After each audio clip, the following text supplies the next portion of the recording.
Hello everyone and welcome back to Reverse Engineering Linux 32-bit applications. In this video, I just wanted to do a quick wrap-up of our course. It's been a long journey. We've been going down this path for many hours, and I thought it would be beneficial to just do a quick wrap-up and kind of remind ourselves of what we covered.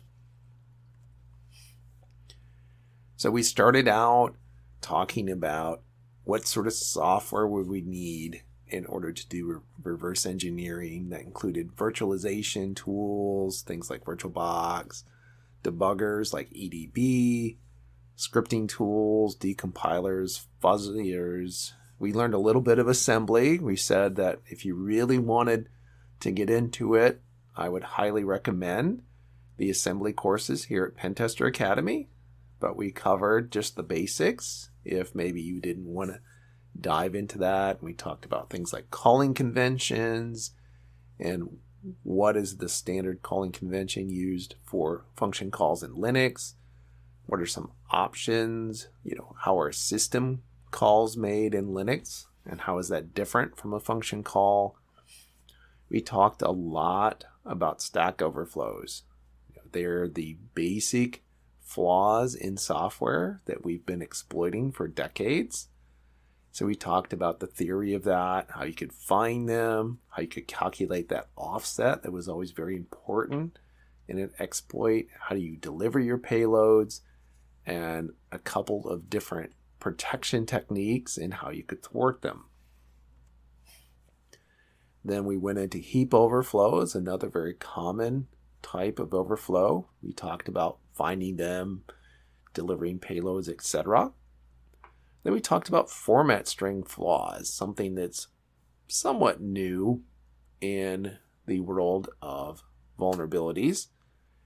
And we talked about the theory of those and how you could exploit them and how it's different from the stack and the heap overflows in the way that you can exploit them and what you can do when they're exploitable. Then we talked a little bit about section overflows and kernel flaws. Got into a little bit of automation. How could you make your life simpler by automating these processes? And then we talked a little bit more about shell coding. Again, there's an excellent course at Pentester Academy on using shellcode and writing your own. Then we talked about using Metasploit, how you could use Metasploit and deliver Metasploit payloads if you're finding vulnerabilities. And then we wrapped up our course by talking about malware. We started with using some standard tools that are probably already installed. Of course, we talked about the need to use a sandbox whenever you're examining malware or suspected malware.